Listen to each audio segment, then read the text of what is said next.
इडमो आयरी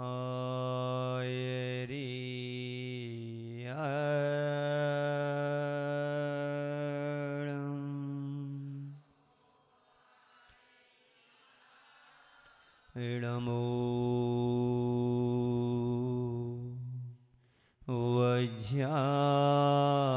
वज्यायाणम्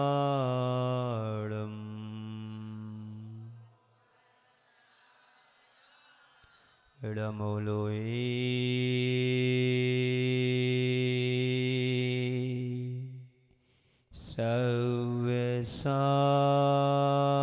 सव्यसाहुडम् एसो पंचणमुयारो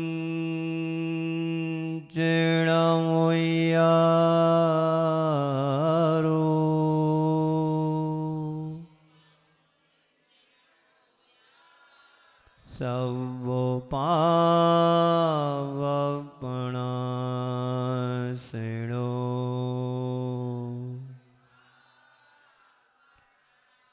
मंगलाळं च सवेसिं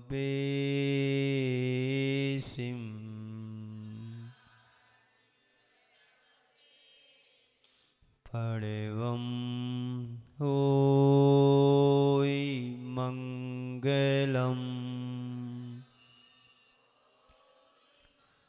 वन्दो श्रीअरिहन्तु पद वीतरागविज्ञान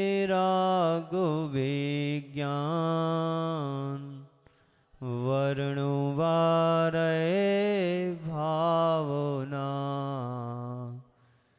जग जीवन हित जान।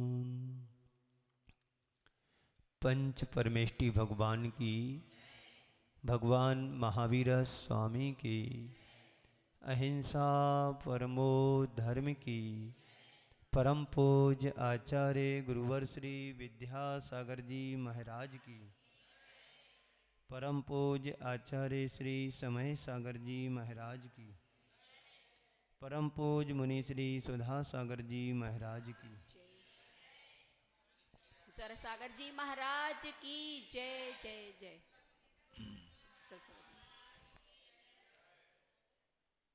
हम सभी जीवन की असारता पर विचार कर रहे हैं।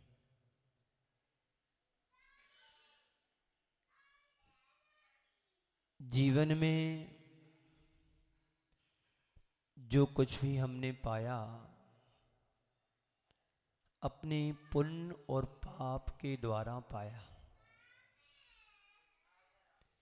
यदि हमारे जीवन में सुख सुविधाओं का संयोग बना है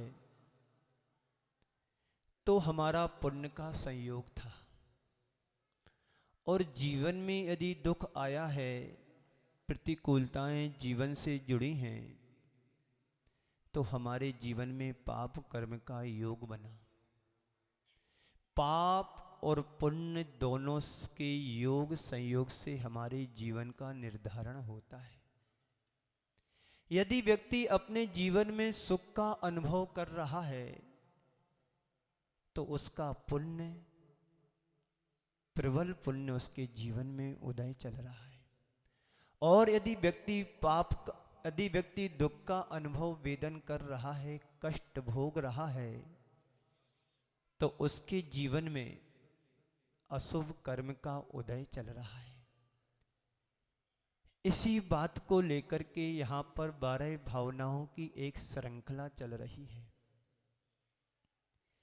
12 भावनाओं का चित्रण करते हुए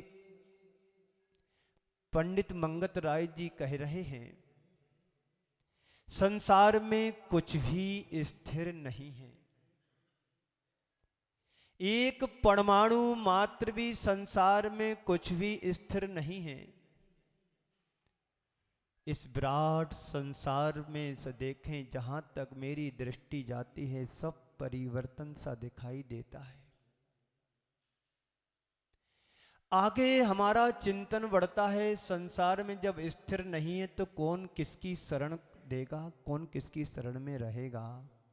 शरण भी तो इस संसार में नहीं है। जो हमें इन आंखों से दिखाई देता है वो हम उसको अपना मान लेते हैं। एक हद तक वह भी हमारा शरण देता है, बाद में वो भी छोड़ के चला जाता है। बात थोड़ी आगे बढ़ती है। जिस संसार में हम रह रहे हैं, जिस संसार में हम जी रहे हैं, ये संसार कैसा है? कैसा है संसार? सुख दुख से भरा हुआ है। जहां पर एक रूपता दिखाई नहीं देती है, कोई छोटा दिखाई देता है, कोई बड़ा दिखाई देता है, कोई गरीब दिखाई देता है तो कोई अमीर है।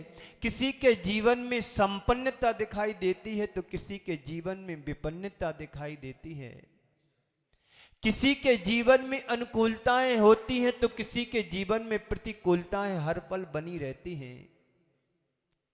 कोई रो रहा है तो कोई हंस रहा है, किसी की अर्थी सज रही है तो किसी की डोली उठ रही है। इसी का नाम तो संसार है।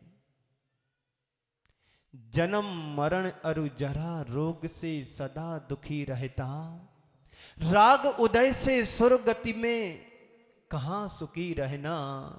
मानुष जन्म अनेक विपत्ति में कहीं न सुख देखा। है क्या कहीं सुख? बोलो। यदि संसार में सुख होता और जन्म जरा मृत्यु रूपी रोग ना होते, वास्तव में सभी लोग सुखी होते। सब लोग कमाते हैं, कमाते ना, इसलिए कमाते हैं। सभी लोग कमाते हैं इसलिए मंदिर में कम आते हैं। क्यों कमाते हैं, कम आते? कहीं है सुख? कमाने में सुख है? थोड़ी देर के लिए मुझे लगता है कि मेरे पास सरप्लस हो रहा है। किस लिए? तुम्हारे जीवन का निर्वाह करने के लिए, जीवन को चलाने के लिए एक टाइम का भोजन मिल जाए, तुम्हारा गुजारा हो जाएगा। है इतना संतोष? क्या संतोष किसी का नाम नहीं यहां पर वो कम आते हैं इसलिए।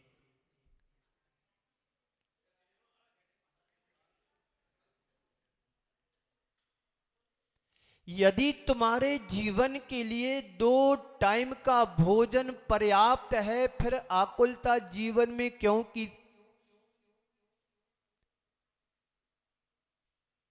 एक सेठ जी थे। सेठ जी को अपने बारे में जानना चाह रहे थे कि मेरे भविष्य का क्या होगा, मेरी आने वाली पीढ़ियों का क्या होगा। क्योंकि उन्होंने एक रात बड़ा हिसाब लगा लिया था कि 7 पीढ़ी तक हमारे यदि बच्चे पोते नाती पंती संती कमाएंगी नहीं तो 7 पीढ़ियां बड़े आराम से निकल जाएंगी। ज्योतिषी आया और सेठ जी ने अपना पत्रा दिया कि इसको आप बताओ, मेरे जीवन के बारे में कुछ बताओ। उसने पत्रा खोला। क्या बताऊं सेठ जी, आपका तो परम सौभाग्य है। क्या बताऊं सेठ जी, आप तो बड़े पुण्यशाली हैं। आपके सामने 7 पीढ़ियां की आयु लग जाए तो उतनी आयु तुम भोग नहीं पाओगे। 7 पीढ़ियां तुम्हारे सामने चली जाएंगी, इससे बड़ी तुम्हारी आयु है। सेठ जी को गुस्सा आया। क्या बोलते हो, मेरी 7 पीढ़ियां चली जाएंगी? ये जोशी ठीक नहीं है, इसको कारावास दिया जाए, ठीक नहीं बता रहा। दूसरे जोशी को बुलाया। वो जोशी मात्र नहीं था, अनुभवी भी था। उसने सेठ जी का पत्र देखा, बड़ी प्रशंसा के पुल बांधे। क्या बताऊं सेठ जी, आप तो सौभाग्यशाली हो, पुण्यशाली हो। आप जैसी आयु तो बिरले लोगों को मिलती है। आप जैसी आयु तो बिरले लोगों को मिलती है। आप कितने भाग्यशाली हो। आपकी आयु तो इतनी है कि 7 पीढ़ियों की आयु तुम्हारे से जोड़ ली जाए तो तुम्हारी आयु खत्म नहीं होगी। हाँ, ये जोशी सही है। उसको धन्यवाद दिया, अपने गले का हार उसको पहना दिया। एक को कारावास मिल रहा है, एक को गले का हार मिल रहा है। बात दोनों सही कह रहे हैं, लेकिन हमारी आकुलता है कि जब मेरे पास 2 टाइम के भोजन की व्यवस्था है तो लेकिन आदमी सोचता है कि कल की और कमा के रख लो, परसों की और कमा लो, बारिश ज्यादा हो जाएगी तो कहां जाएंगे। इसी का नाम संसार है। संसार में कहीं पर भी सुख नहीं है। आज हमारा चिंतन और आगे बढ़ता है। भावनाओं के क्रम में आज एकत्व भावना का बात करना है। एकत्व भावना की बात करना है। संसार एक यात्रा है, लेकिन इस सामूहिक यात्रा की सबसे बड़ी विशेषता है कि हर यात्री एकाकी है। देखने में ऐसा लगता है कि भीड़ संसार में बहुत है, किंतु जब हम नजदीकी से देखते हैं तो हर व्यक्ति अकेला दिखाई देता है। यहां पर 100-50 लोग यहां पर बैठे हैं, भीड़ दिख रही है, समूह दिख रही है, लेकिन जब व्यक्ति अपने आप को देखता है तो सबसे पृथक पाता है, अकेला पाता है।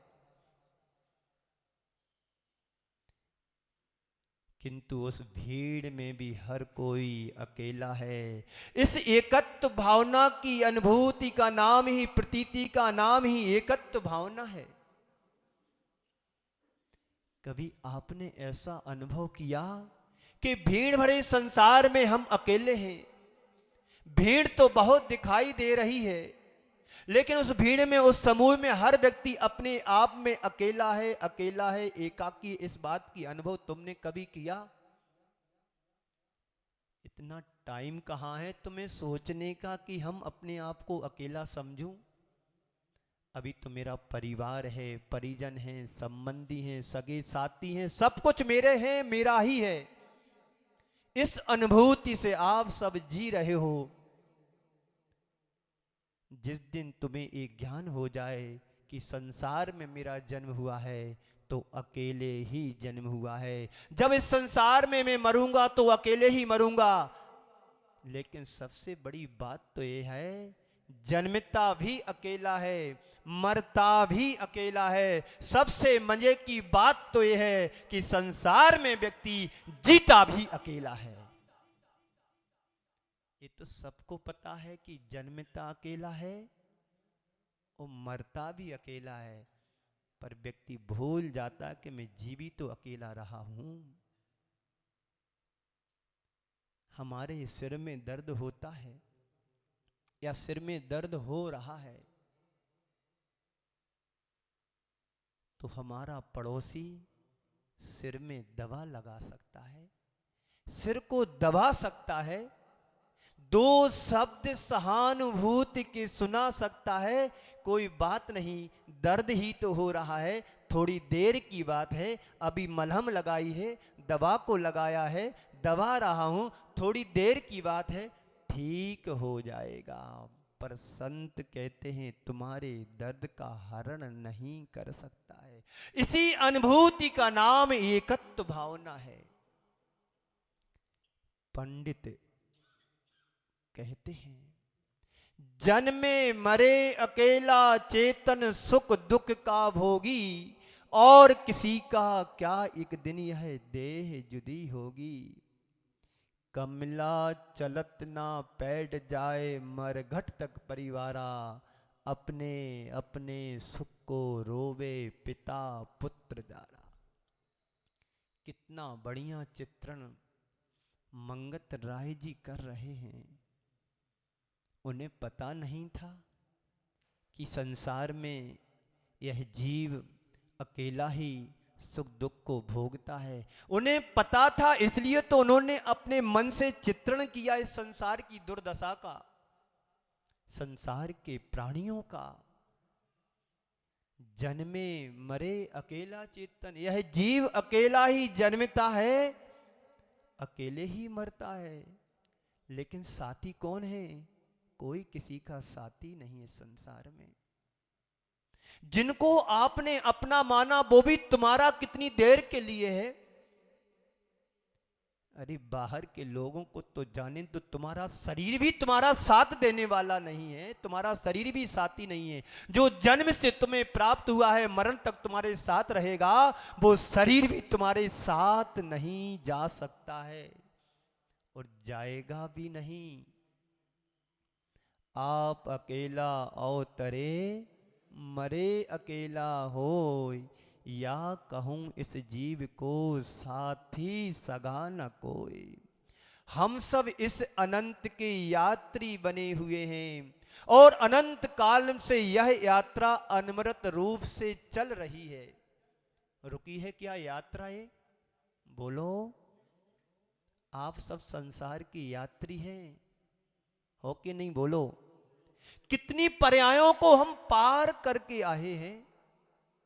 किसी पर्याय का तुम्हें स्मृति में है कुछ ख्याल? नरक में भी हम अनंत बार गए, स्वर्ग भी अनंत बार गए, और मनुष्य बने हैं तो अनंत बार मनुष्य भी बने हुए हैं।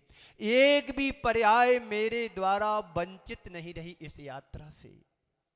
सारी पर्यायों को पार करने के बाद मनुष्य बने हैं। और यदि यह यात्रा का विराम नहीं लूंगा तो अनंत काल तक यह यात्रा चलती रहेगी। आप लोग चाहते हैं कि हमारी यात्रा का विराम हो?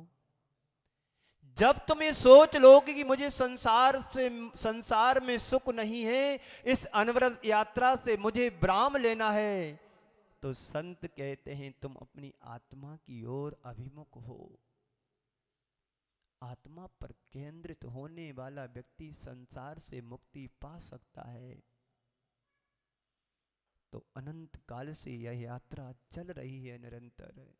लेकिन हमारा जन्म मरण सुख दुख जो कुछ भी है, ये सब कुछ एकाकी है। सुख भी व्यक्ति अकेले भोगता है। ये बात अलग है कि सुख में सब साथी बन जाते हैं पर साथ निभाते नहीं हैं, साथ निभा भी नहीं सकते हैं।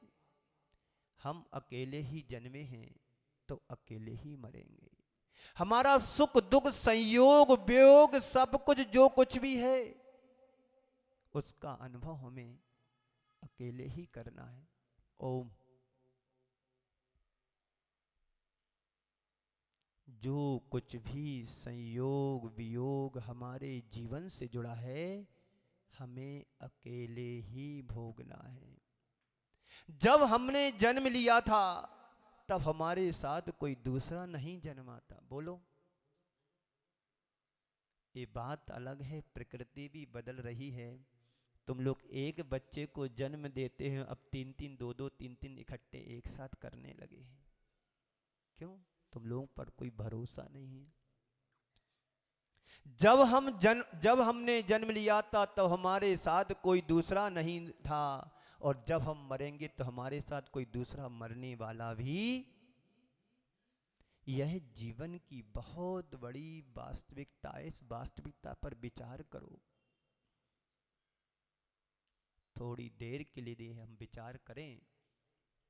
हमारे जन्म के साथ हमारे पूरे परिवार का जन्म होता तो, हमारे जन्म के साथ यदि मेरे साथ पूरा परिवार जन्मता तो माता पिता ना हो करके भाई बहन बन जाते, सहोदर भाई बहन बन जाते। हमने जन्म हमने अकेले ही लिया है, और यदि हम मरेंगे तो अकेले ही मरेंगे। और ऐसा कौन चाहेगा कि जब हमारा एक साथ जन्म हुआ है तो एक साथ हम मरने के लिए जाएं? कोई ऐसा चाहेगा? कोई पसंद करेगा कि पूरा कुनबा का कुनबा साफ हो जाए? ये बात अलग है कि एक्सीडेंट में ये सब केस बन जाते। कल मैंने शाम को सुना, एक किसी गांव में बच्चे कुछ कार्य कर रहे थे, मकान गिरा, ढहा, पूरे पूरे दब गए। 17-18 बच्चे मौत के घाट चले गए। 2 दिन पहले एक जैन परिवार की गाड़ी परसौरिया से सागर, सागर से अपने घर जा रही थी। पूरी फैमिली की फैमिली उस गाड़ी में थे। अचानक दुर्घटना घटी। ऑन द स्पॉट सारे के सारे 5-6 लोग वहीं पर समाप्त हो गए। एक पल का भी भरोसा नहीं हमें अपने जीवन का। इसलिए हर पल सावधानी बरतने की जरूरत है, सावधान रहने की जरूरत है। तो कहने का मतलब है, एकत्व भावना कहती है कि जन्मता भी अकेला है और मरता भी अकेला है, कोई एक दूसरे का साथी नहीं है। जीवन में कोई किसी का साथ निभा सकता है, साथ दे सकता है, पर साथ जा नहीं सकता है। इसी का नाम एकत्व भावना है। कहने को बहुत सारे संगी साथी तुम्हें दिखाई देते हैं, बहुत से मित्र तुम्हें मिल जाते हैं, मिल जाएंगे, परिजन मिलते हैं, भाई बंधु होते हैं, जिनके साथ हमारी बड़ी प्रगाढ़ता हो जाती है, जिनके साथ हमारी आत्मीयता हो जाती है, जिनके साथ हमारी मित्रता हो जाती है। पर यथार्थ में देखा जाए वह भी तुम्हारे संगी नहीं है, वे तुम्हारे साथी नहीं है।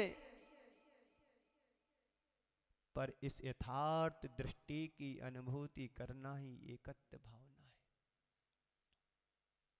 इस एकत्व भावना को वही भा सकता है जिसको संसार से वैराग्य हो जाता है, जो अध्यात्मिकता की ओर अभिमुख हो जाता है। पिताजी अपने बेटे को छोड़ने स्टेशन पर गया। आवाज थोड़ी बढ़ा भैया, हमारे खिंचाव हो रहा है। ओम ओम। पिता अपने बेटे को किसी कार्य से स्टेशन पर छोड़ने के लिए गया। टिकट कटवाई, गाड़ी में बैठाया। देखते हैं गाड़ी में बहुत भीड़ है, पैर रखने को भी जगह नहीं है। पिता बेटे को छोड़ करके घर वापस लौटा। आते हुए अपने पति को देख करके पति ने पूछा, क्यों बेटे को साकुशल छोड़ करके आए? बेटे का पिता कहता है, हाँ मैं छोड़ करके तो आ गया, हाँ मैं छोड़ करके तो आ गया। पत्नी तुरंत बोलती है, इतनी उदास क्यों हो? पत्नी बोलती है, तुम इतने उदास क्यों हो? पति कहता है, बेटा अकेला जा रहा है। बेटा अकेला जा रहा है, और अभी तो आप कह रहे थे ट्रेन में पैर रखने को जगह नहीं है, बहुत भीड़ है, और अभी आप कह रहे हैं अकेला जा रहा है, इसका मतलब क्या? पति कहता है पत्नी से, ट्रेन में भीड़ तो बहुत है, पर उसका अपना कोई सगा साथी कोई नहीं है। इस अनुभूति का नाम एकत्व भावना है। बेटा पहली बार दिल्ली जा रहा है, भीड़ बहुत है, पर उसका अपना कोई साथी नहीं है। इस अनुभूति का नाम एकत्व भावना है। भीड़ एक महज संयोग है, साथ नहीं, साथी नहीं। संयोग और साथ में बड़ा अंतर है। जितने आप सब यहां पर बैठे एक संयोग है, अभी सब इकट्ठे हैं, एकत्रित हैं। प्रवचन पूरा होगा, आप यहां से अपने अपने घर चले जाओगे। आप ट्रेन में यात्रा करते हैं, बहुत से लोगों से तुम्हारा परिचय हो जाता है, इतनी प्रगाढ़ता हो जाती है, मित्रता हो जाती है। अब ऐसा लगता है ये मेरे ही हो गए। और जैसे ही आपका अपना अपना स्टेशन आता है, सामान समेटते उतर जाते हो, बाय बाय टाटा। अभी ऐसा लग रहा था कि ये मेरे सब एक जैसे हैं, एक ही हैं, मेरे ही अपने ही हैं। लेकिन जब आपका स्टेशन आता है, धीरे से सामान उठाया, चले जाते हैं। ये क्या है? वियोग। संयोग हुआ था, वियोग उसके साथ जुड़ा हुआ है।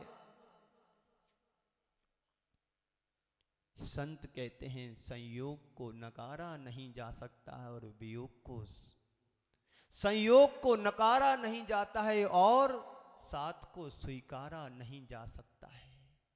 संयोग है, साथ है ही नहीं, कोई किसी का साथी नहीं इस संसार में। यह तो बात की बात है, लेकिन कोई किसी का साथ देता नहीं है, दे भी नहीं सकता है। यथार्थ तो यह है, तुम चाहते भी चाहे भी तो कोई साथ दे नहीं सकता है। जिसकी जब बारी आएगी, धीरे धीरे अपने आप खिसक जाएगा। साथ देता नहीं, यह बात बड़ी उथली है। साथ कोई देता नहीं, यह बात बड़ी उथली है। साथ दे नहीं सकता, यह वास्तव में यथार्थ है, सच्चा सही चित्रण है। साथ देता नहीं, साथ दे सकता नहीं। हमें ऐसा लगता है कि संसार में हम जिन्हें अपना मानते हैं भी हमारे साथी हैं। जिसके साथ तुम्हारी शादी हो जाती, तुम मानते हो कि ये मेरी है, ये मेरा है। लेकिन जब जिसकी बारी आती है, बिना कहे चले जाते हैं। बोलो, जिनके साथ तुमने साथ साथ फेरे लगाए, वह भी तुम्हारे साथ रहने वाला नहीं, साथ देने वाला ही। अरे ये तो बड़ी दूर की बात है। जिन माता पिता से तुमने जन्म पाया है, वह भी तुम्हारा एक पल के लिए साथी नहीं होता है। यदि साथ होते तो साथ आना भी था और साथ जाना भी था। यही संसार की वास्तविकता है। तुम्हारा दुख तुम्हें अकेले ही भोगना है, तुम्हारा सुख तुम्हें अकेले ही भोगना है। यहाँ आए तो अकेले ही आए, और जाने की बारी आएगी तो अकेले ही आएगी। तुम्हारा कोई कितना भी आत्मीय क्यों ना हो, तुम्हारा कोई कितना भी प्रिय क्यों ना हो, तुम्हारी किससे कितनी प्रगाढ़ता है क्यों ना हो, वह केवल एक ऊपरी स्तर तक हो सकता है। आत्मा के स्तर पर कोई किसी का अपना नहीं होता है। आत्मा स्वयं अकेली ही होती है। जन्मे मरे अकेला, चेतन सुख दुख का भोगी।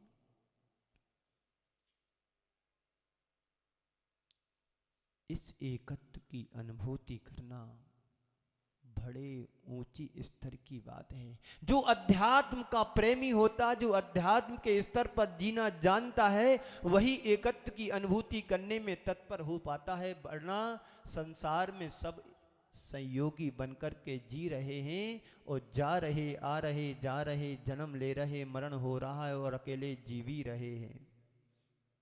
एक बार ऐसा हुआ, पत्नी मायके गई, बच्चे घर में नहीं है, अकेलापन का अनुभव हो रहा है। पत्नी पीहर गई है, बच्चे घर में नहीं है,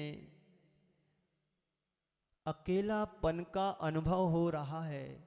ऐसा लगता है कि संसार में कोई किसी का नहीं है, सब एकाकी हैं। कई बार ऐसा होता है कि नहीं होता है? पति दफ्तर में है, बच्चे स्कूल गए हैं, घर में पत्नी अकेली है। लग रहा है कि जीवन एकदम एकाकी है। घर में जब कुछ काम नहीं होता है तो बड़ा बोरियत होते हैं। बच्चे स्कूल गए हैं, पति दफ्तर गया है, तो पत्नी क्या सोचती, संसार में एकाकीपन है, कोई किसी का नहीं है। होता कि नहीं होता? यहाँ अकेलेपन की अनुभूति तो है, लेकिन वास्तव में नहीं है। ऐसा लग रहा कि जैसे कोई नहीं है, लेकिन वापस आ जाएं तो सब भरा भरा लगता है। बच्चे भी आ गए स्कूल से 3 बजे, पति भी 5-6 बजे दफ्तर से आ गया, तो सब खुशहाली करने लगे। कहाँ गया तुम्हारा एकाकीपन? कहाँ गया तुम्हारा एकत्व की भावना? ये सब स्वार्थ परक जिंदगी है। संसार ही स्वार्थ की नींव पर खड़ा है। जिनसे तुम्हारा मतलब सधता है, जिससे तुम्हारी आत्मीयता हो जाती है, जिससे तुम्हारा भाईचारा होता है, यदि थोड़ा सा वियोग हो जाता है, थोड़े से अलग हो जाते, लगते संसार में कोई मेरा नहीं है। और जैसी उनसे मित्रता वापस हो जाती, तुम्हारा स्वार्थ सधने लगता है, तुम्हारी आत्मीयता वापस लौट करके आ जाती है, तो लगता कि मेरा कोई है। तो वो एकाकीपन कहाँ गया? ये सब बाहर का उथलापन है। वस्तुतः इस एकत्व में पर की अपेक्षा होती है। कभी कभी हमें एकत्व की अनुभूति तब होती है जब हम दूसरे से अपने को उपेक्षित महसूस करते हैं।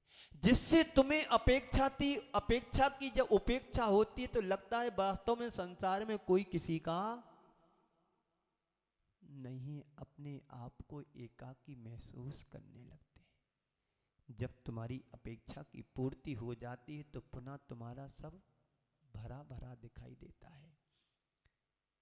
ये तुम्हारे जीवन का उथलापन है। यथार्थ में यदि देखा जाए, इस संसार के सब नमूने हैं।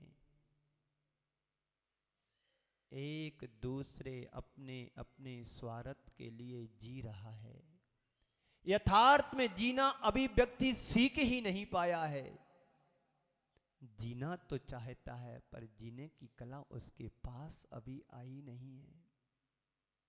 जब मेरा अपना स्वयं का शरीर ही साथ नहीं देता है, तो परोक्ष रूप से जुड़ने वाली वस्तु और व्यक्ति मेरा साथ कैसे दे सकते हैं?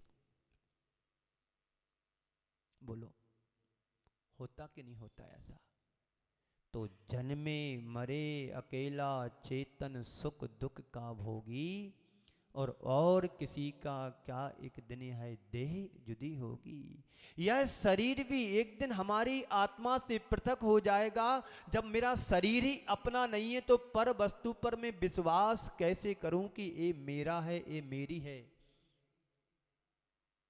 पर महाराज, आज तक तो विश्वास परिवार के ऊपर बना करके रख करके चले आ रहे हैं। ये पिताजी मेरे हैं, माँ मेरी है, बच्चे मेरी है, पत्नी मेरी है, भाई मेरे हैं, बहन मेरे हैं।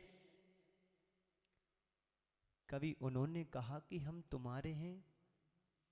यदि कहते भी हैं तो स्वार्थ परक कहते हैं। पिता बेटा में बहुत अच्छा प्रेम व्यवहार चल रहा था। पिता बेटे में बहुत अच्छा व्यापार और व्यवहार चल रहा था। एक दिन बेटा पिताजी की कुछ बातों को देख करके कहता, पिताजी हम तुम्हारे साथ नहीं रहेंगे। एक ही थाली में खाना खाने वाले पिता और बेटा। बेटा किसी बात से तंग आकर के पिताजी से कहता है, पिताजी मैं अब तुम्हारे साथ नहीं रहूंगा। पिताजी कहता, हम तुम्हारे साथ रह लेंगे। तुम मेरे साथ नहीं रहोगे, कोई बात नहीं, हम तुम्हारे साथ रह लेंगे। ये सब क्या है? स्वार्थ है। जब तक बेटा छोटा रहता है, तो बेटे का स्वार्थ रहता है कि पिता का हाथ मेरे हाथ में है, मेरी उंगली पिता के हाथ में है। और जब पिता बूढ़ा होता है, तो पिता कहते हैं कि मेरी जिंदगी इस बेटे के हाथ में है। ये सब स्वार्थ परक एकाकीपन है। जब दूसरों के बीच में अनबन हो जाती है तो तुम्हारा स्वार्थ चला जाता है, तब लगता है, एहसास करते हो, महसूस करते हो कि संसार में मेरा कोई नहीं है। पति पत्नी में आपस में संबंध बिगड़ जाते हैं। पत्नी कहती मेरा संसार में कोई नहीं है, तो पति मेरा है ही नहीं है। पति कहता है पत्नी मेरी नहीं है, पत्नी कहती है पति मेरे नहीं है। क्यों? अब आपस में दरार आ गई है। यहां पर महसूस कर रहे हैं कि कोई मेरा। जब आपस में संबंध बन जाते हैं, प्रेम व्यवहार हो जाता, आत्मीयता बढ़ जाती, तब क्या होता है? हर कोई मेरा है।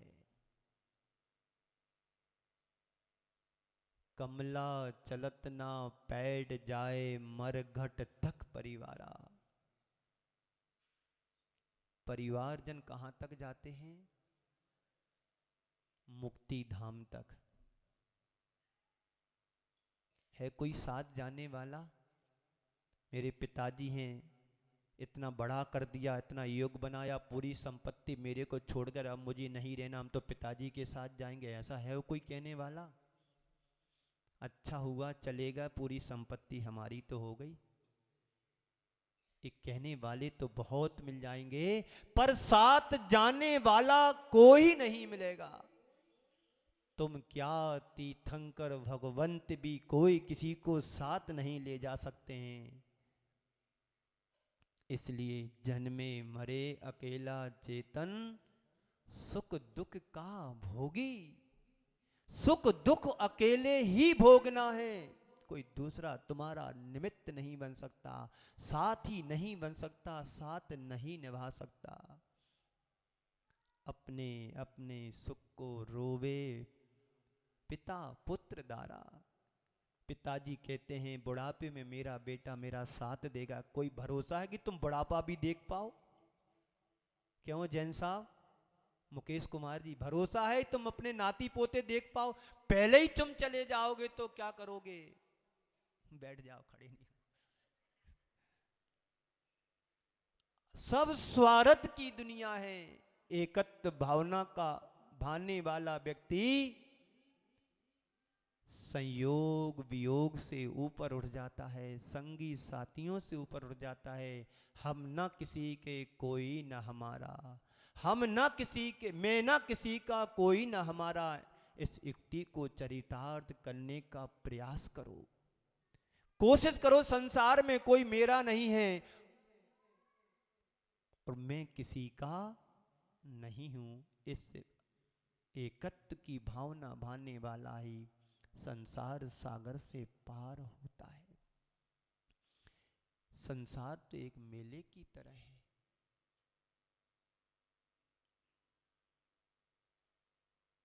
संसार एक मेले की तरह है। इस मेले में भीड़ तो बहुत है, पर हर व्यक्ति अकेला है। हर व्यक्ति अकेला है। इस बगिया में भीड़ तो है, लेकिन हर व्यक्ति अकेला अकेला अकेला है। एक साथ रहने वाले व्यक्ति भी सब अकेले अकेले अकेले अकेले हैं। है कि नहीं बोलो? इसी एकत्व की अनुभूति का नाम क्या है? एकत्व भावना। शेष विशेष चर्चा कल होगी। एकाकीपन, एकत्वपना या एकत्व भावना हमारे लिए वैराग्य को उत्पन्न करने वाली है। संसार में रहो कोई दिक्कत नहीं, पर मेरे भीतर संसार नहीं होना चाहिए।